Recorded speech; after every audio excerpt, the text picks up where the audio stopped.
السلام علیکم۔ آج ہم سورۃ الاعراف کی جو آیات پڑھیں گے وہ 19 سے لے کر 27 تک کی آیات ہیں۔ اعوذ باللہ من الشیطان الرجیم، بسم اللہ الرحمن الرحیم۔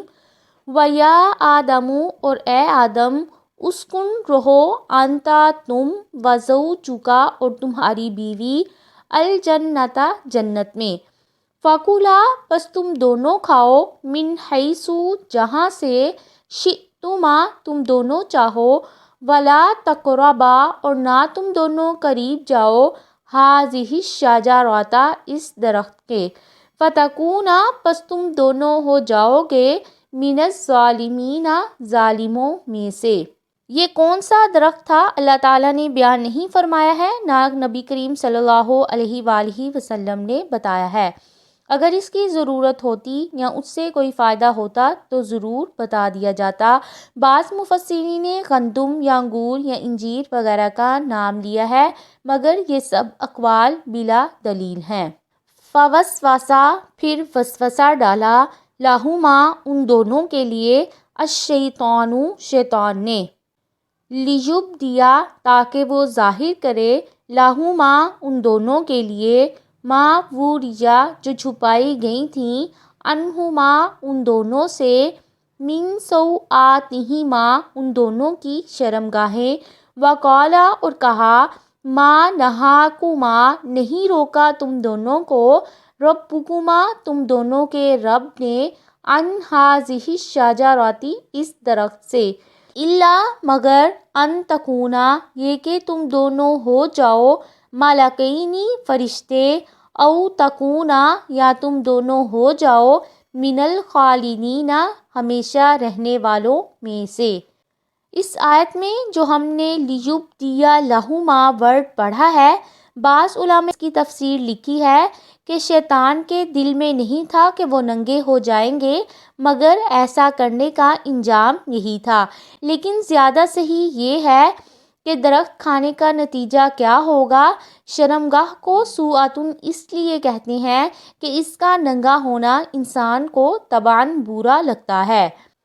گویا ان کو جنت کا جو لباس پہنایا گیا تھا، جس سے ان کی شرمگاہیں چھپی ہوئی تھیں، وہ ممنوع درخت کھانے سے اتر جانا تھا۔ اللہ تعالیٰ نے آدم علیہ السلام کو پہلی ہی جنت کی 4 خصوصی سہولتیں بتائی تھیں، جن میں سے ایک یہ تھی کہ ایک تو جنت میں ننگا نہیں ہوگا، اور ساتھ ہی بتا دیا تھا کہ ممنوع درخت کھانے سے یہ سہولتیں چھین لی جائیں گی۔ اس لیے یہ بات آدم علیہ السلام کو بھی معلوم تھی، مگر شیطان کے قسم کھانے سے بھول گئے۔ اور اس آیت سے یہ بھی پتہ چلتا ہے کہ حوا نے حضرت آدم علیہ السلام کو ممنوع درخت کھانے پر پھسلایا نہیں تھا، بلکہ ان دونوں کو شیطان نے پھسلایا تھا۔ شیطان نے ان دونوں کو یوں بہکایا کہ اللہ تعالیٰ کے تمہیں اس درخت سے منع کرنے کی وجہ یہ ہے کہ اس کے کھانے سے تم فرشتے بن جاؤ گے، یعنی ان کی خصوصیات اور فطری کمالات تم میں بھی پیدا ہو جائیں گی، یا ہمیشہ ہمیشہ جنت میں رہنے والوں میں شامل ہو جاؤ گے۔ اس سے معلوم ہوتا ہے کہ حضرت آدم علیہ السلام فرشتوں کو اللہ کے قریب رہنے کی وجہ سے اپنے سے بہتر سمجھتے تھے۔ سورۃ انبیاء میں ہے، اور جو اس کے پاس ہیں وہ نہ اس کی عبادت سے تکبر کرتے ہیں اور نہ ہی تھکتے ہیں، مگر یہ ایک جزوی فضیلت ہے، اس سے ہر لحاظ سے فرشتوں کا انسان سے افضل ہونا ثابت نہیں ہوتا ہے۔ وَقَاسَمَہُمَا، اور اس نے قسم کھا کر ان دونوں سے کہا، انی، بے شک میں، لَکُمَا، تم دونوں کے لیے، لَمِنَ النَّاصِحِینَ، یقیناً خیر خواہوں میں سے ہوں۔ یہاں صرف شیطان نے قسم کھائی تھی، حضرت آدم علیہ السلام نے مقابلے میں کوئی قسم نہیں کھائی تھی، یعنی شیطان نے قسم کھا کر کہا کہ میں تم دونوں کو جو کہہ رہا ہوں اس میں تم دونوں کا خیر خواہ ہوں۔ فَدَلَّاهُمَا، پھر اس نے کھینچ لیا ان دونوں کو، بِغُرُورٍ، دھوکے سے، فَلَمَّا، پھر جب، ذَاقَا، ان دونوں نے چکھ لیا، الشَّجَرَۃ، درخت کو، بدت، ظاہر ہو گئے، لَہُمَا، ان دونوں کے لیے، سَوْآتُہُمَا، ان دونوں کے ستر، وَطَفِقَا، اور لگے، یخصفانی وہ دونوں چپکانے علیہما اپنے اوپر من ورق الجنتی جنت کے پتوں سے وناداہما اور آواز دی ان دونوں کو ربہما ان کے رب نے علم کیا نہیں انہکما میں نے روکا تھا تم دونوں کو ان تلکما الشجرۃ اس درخت سے وَأَقُلْ اور میں نے کہا تھا لکما تم دونوں سے ان الشیطان بے شک شیطان لکما تم دونوں کا عدو دشمن ہے مبین کھلم کھلا شیطان نے دھوکے سے ان کو ان کے بلند مرتبے سے نیچے اتار دیا۔ اس آیت سے معلوم ہوا کہ انسان فطرتاً باحیا پیدا ہوا ہے اور ننگا ہونا انسانی فطرت کے خلاف ہے، اس لیے آدم اور حوا درختوں کے پتوں سے ستر چھپانے لگے۔ شیطان اسی لیے بے لباس ہونے کو پسند کرتا ہے جبکہ ننگا ہونا جانوروں کی فطرت ہے۔ وَنَادَاهُمَا رَبُّهُمَا اور آواز دی ان دونوں کو ان کے رب نے۔ اس آیت سے اور دوسری بہت سی احادیث سے یہ بھی واضح ہوتا ہے کہ اللہ کے کلام میں صوت ہے یعنی آواز ہے اور فرشتے اور آدمی اسے سن سکتے ہیں۔ اللہ تعالیٰ کی آواز اور کلام سے انکار کر کے قرآن کو کلام اللہ کی بجائے مخلوق قرار دینا سراسر گمراہی ہے۔ امام احمد بن حنبل اپنی عظیم استقامت کے ساتھ ساتھ قرآن و سنت کے دلائل سے تمام دنیا کے سامنے اس بات کو غلط ہونا ثابت فرما دیا ہے۔ قالا دونوں نے کہا ربنا اے ہمارے رب ظلمنا ہم نے ظلم کیا انفسنا اپنی جانوں پر وَإِن لَّمْ تَغْفِرْ لَنَا اور اگر نہ تو نے معاف کیا ہمیں وَتَرْحَمْنَا اور نہ تو نے رحم کیا ہم پر لَنَكُونَنَّ البتہ ضرور بالضرور ہم ہو جائیں گے من الخاسرین خسارہ پانے والوں میں سے۔ سورۃ بقرہ میں ہے کہ حضرت آدم علیہ السلام نے یہ کلمات رب تعالیٰ سے سیکھے تھے اور انہی کلمات سے ان کی توبہ قبول ہوئی تھی۔ قالا فرمایا اہبطوا تم سب اتر جاؤ بعضکم تمہارا بعض لبعض بعض کا عدو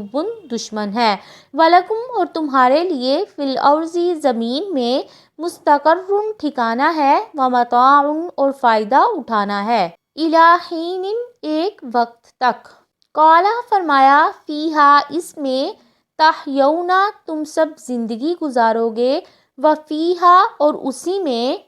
تموتون تم سب مرو گے ومنہا اور اسی سے تخرجون تم سب نکالے جاؤ گے۔ اللہ تعالیٰ نے زمین کو بنی آدم کے لیے زندگی میں جائے سکونت قرار دیا ہے، پھر مرنے کے بعد بھی اسی میں دفن ہوں گے اور قیامت کے دن بھی اسی سے زندہ ہو کر نکلیں گے۔ یا بنی آدمہ اے آدم کی اولاد قد تحقیق انزلنا ہم نے اتارا علیکم تم پر لباسن لباس یواری وہ چھپاتا ہے سوآتکم تمہارے ستر کو وریشن اور زینت کو ولباس التقوی اور تقوی کا لباس ذالک یہ خیر سب سے بہتر ہے ذالک یہ من آیات اللہ اللہ تعالیٰ کی نشانیوں میں سے ہے لعلہم تاکہ وہ یذکرون نصیحت حاصل کریں۔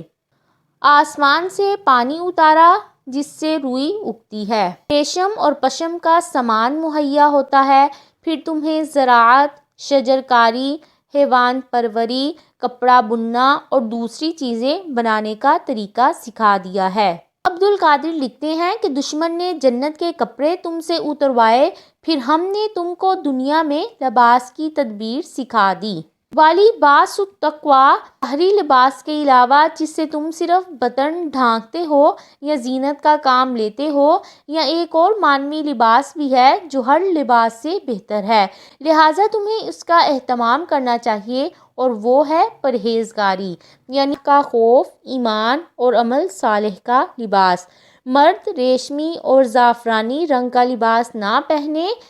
اور عورت بہت باریک یا تنگ لباس نہ پہنے۔ یا بنی آدمہ اے آدم کی اولاد لا یفتننکم ہرگز نہ فتنے میں ڈالے تمہیں الشیطان شیطان کما جس طرح اخراجا اس نے نکلوا دیا ابویکم تمہارے ماں باپ کو من الجنتی جنت سے ینزع وہ اترواتا تھا انہما ان دونوں سے لباسہما ان کا لباس لیشوریشہما تاکہ وہ دکھائے ان دونوں کو سوآتہما ان دونوں کے سطر انہو بے شک یراکم وہ دیکھتا ہے تمہیں ہوا وہ وقبیلہ اور اس کا قبیلہ من حیث جہاں سے لا ترونہم نہیں تم سب دیکھتے انہیں انا بے شک ہم جعلنا ہم نے بنایا الشیاطین شیطان کو اولیاء دوست للذین ان لوگوں کا جو لا یؤمنون نہیں وہ سب ایمان لاتے۔ شیطان کی کوشش یہ ہے کہ تم جنت میں نہ جانے پاؤ جیسا کہ اس نے تمہارے ماں باپ کو جنت سے نکال دیا۔ ایسے دشمن سے تو بہت زیادہ محتاط اور چکنا رہنا چاہیے جو ہمیں دیکھے مگر ہم اسے دیکھ نہ پائیں۔ اس آیت سے بعض اہل علم نے یہ استدلال کیا ہے کہ جنوں کو دیکھنا ممکن ہی نہیں ہے، مگر یہ استدلال صحیح نہیں ہے کیونکہ اگرچہ ایسا ہی ہوتا ہے کہ وہ اس کا قبیلہ ہمیں دیکھ رہے ہوتے ہیں جبکہ ہم انہیں نہیں دیکھتے، مگر اس سے یہ لازم نہیں آتا کہ ان کا دکھائی دینا کسی وقت بھی ممکن نہیں ہے۔